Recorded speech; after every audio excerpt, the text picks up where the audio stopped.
White text over video of Zoom event. ICANN Accessibility Shorts. Support roles for virtual events with Hillary Pearson. A voiceover. Presentation slides with black text on a white background. Top left corner shows ICANN logo. Hi there, this is Hillary with the ICANN team, and I'm just going to talk through a little bit about supporting your virtual events and some of the things that we have done with our virtual programming to help support our content. So we're going to focus on 4 different support roles throughout this presentation: the host, the tech support, the chat support, and the Q&A support. So the host or co-host, a lot of this has already kind of been talked through from other presenters with settings and how to make sure that you are set up for success for any of your accessible services. So really a host is responsible for double checking all those settings that are needed for the event are enabled or disabled, such as recording or captioning or the language interpretation features, making sure that screen sharing permissions are set, whether, the presenters themselves are going to share their screens or whether we're assigning somebody from the support team to do so, making sure anything that's being shared at the top of the program or as the program wraps up is ready to go. Check attendee view settings, which we'll get into in the next slide. So thinking about what do you want your attendees to see when you're broadcasting your webinar, spotlighting views when needed, hiding non-video participants when needed. Sometimes that's really integral when you're trying to clear up the screen for your attendee view to make sure that they're only seeing who's speaking or, your interpreters or who needs to be on the screen. Ensuring that content is being recorded in the cloud or on a desktop, depending on what the programming is and if you're going to be posting it after. Allowing or disallowing participant controls, such as raising hands or unmuting.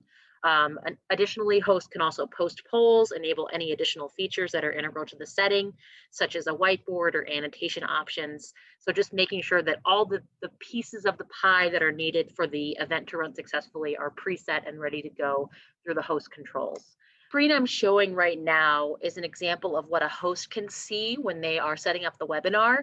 As the panelists are signing on for a dress rehearsal or before attendees arrive, you can organize some of those settings in advance of getting started with your webinar broadcast.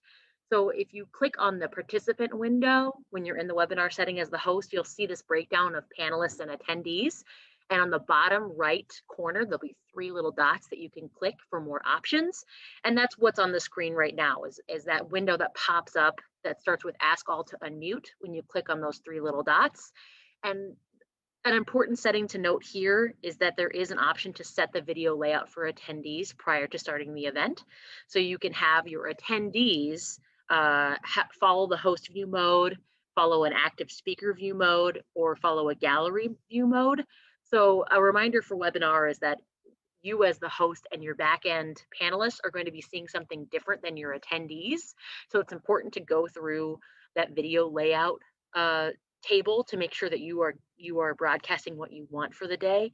For us, typically it's going to be gallery view because we're showing a speaker, potentially an ASL interpreter, and potentially this shared screen of a PowerPoint. So allowing the attendees to see all those things is very important. Another support role that we can talk through is tech support.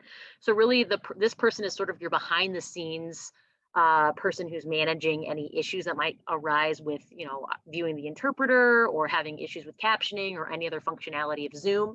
So this person should have a clear presence in the chat, maybe call themselves tech support or, make their presence known. They should be the contact for anyone who might have any issues viewing anything, or if there's an immediate question or needs to troubleshoot. Help with timekeeping is a really good way to use the tech support, maybe posting some cues for the speakers or hosts in the chat about maybe they have 2 minutes left to speak before the next person needs to start. This person should be available to reach out to external stakeholders, i.e. to a service provider contact or other member of the support team to problem solve in real time. And also this person can help lead the conversation to review any tech issues and follow up with appropriate parties or talk through solutions post-event if there's a post-mortem that's needed to correct something for the next time. Chat support, this really is a content-driven support role, and they should be the one responsible for, posting the welcoming message in the chat, thanks for joining us, we'll be starting soon. If there's a countdown to event start time or explaining who in the room is there for support, such as the tech support person, where to post Q&A, They should be reiterating the spoken instructions for viewing captions, ASL interpretation, or language interpretation features using that chat, as much as possible without being overwhelming. They're also going to be available to provide the general flow of user experience. How is Q&A being run that day? What to use the chat for?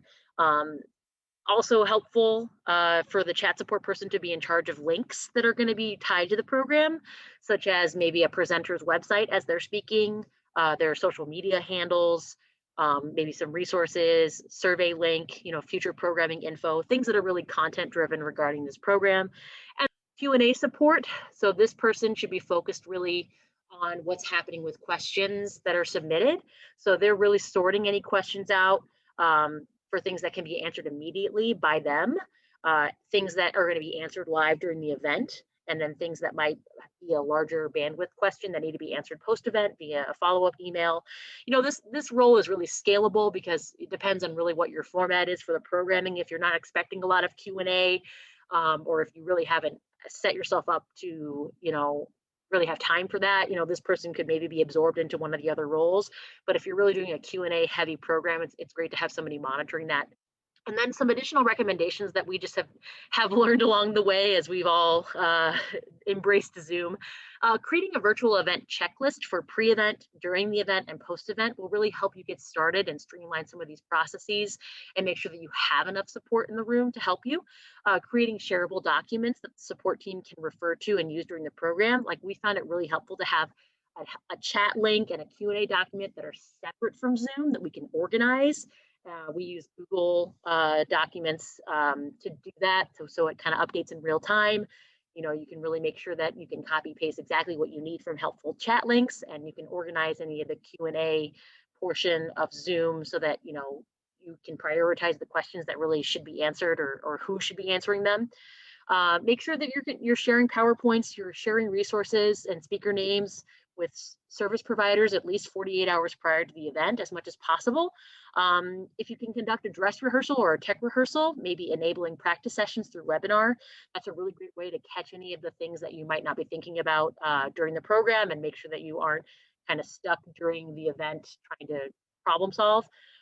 Make sure your call time for speakers and service providers allow for enough time for you to work through any sort of tech setup needs prior to the start of the broadcast, such as a sound check with all the panelists and service providers and making sure the captioning links are all working.